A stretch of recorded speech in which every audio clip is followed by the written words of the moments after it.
Hey guys, it's Katie with S&B, and today we're going to install our new open style intake on the 2020 Ford Powerstroke 6.7 liter. So let's get started.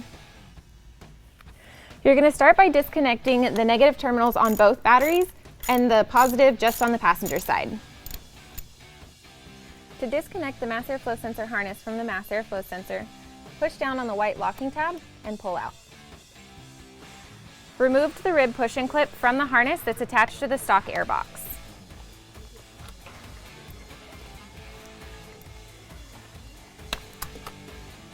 Loosen the two clamps that are securing the intake tube to the airbox and the turbo inlet.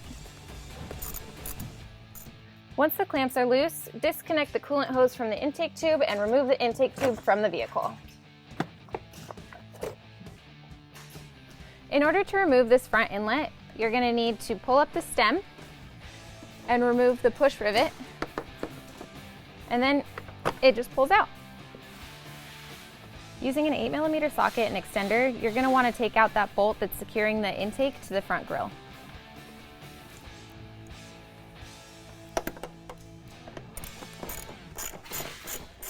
Firmly but carefully rock the intake box to unseat it from all the grommets, and then you can remove it from the vehicle. Remove this grommet from the vehicle. So we need to remove this bracket, and we're going to do that by removing these two screws, and then just set one aside because you're going to use it later. Now we're going to install the S&B tube support bracket in between this line and this bracket. And then you're going to take your custom washer and you're going to want to face the side with the step down so it's seated in the hole. And then you'll take the screw that we just removed and you will hand tighten it just in case you need to adjust the bracket later. So now we need to align the bracket that we just installed into the vehicle, and we're going to do that by installing the tube. So start by putting on the hose clamp and the coupler, and then attach the coupler to the turbo.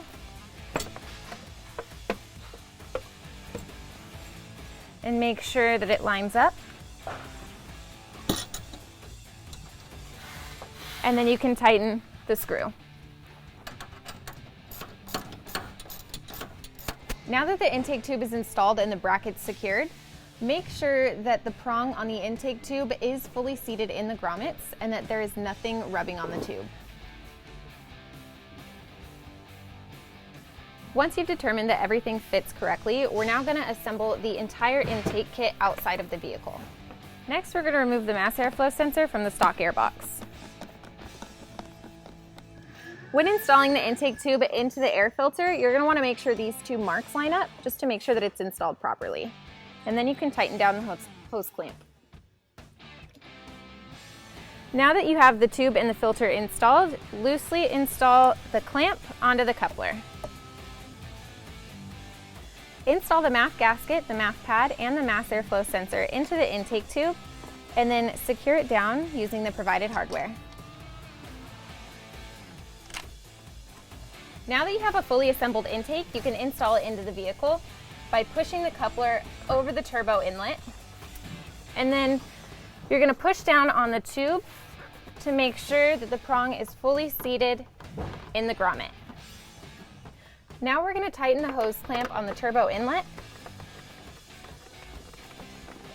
and connect the mass airflow sensor harness to the mass airflow sensor. Remember to reconnect both negative terminals on the batteries and the positive on the passenger side.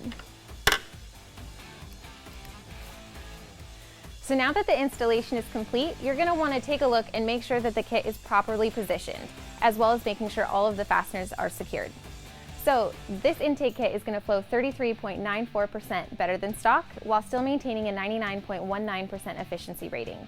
So if you have any other questions or you just want to know more, you can give us a call or you can chat us in, and I'll see you next time.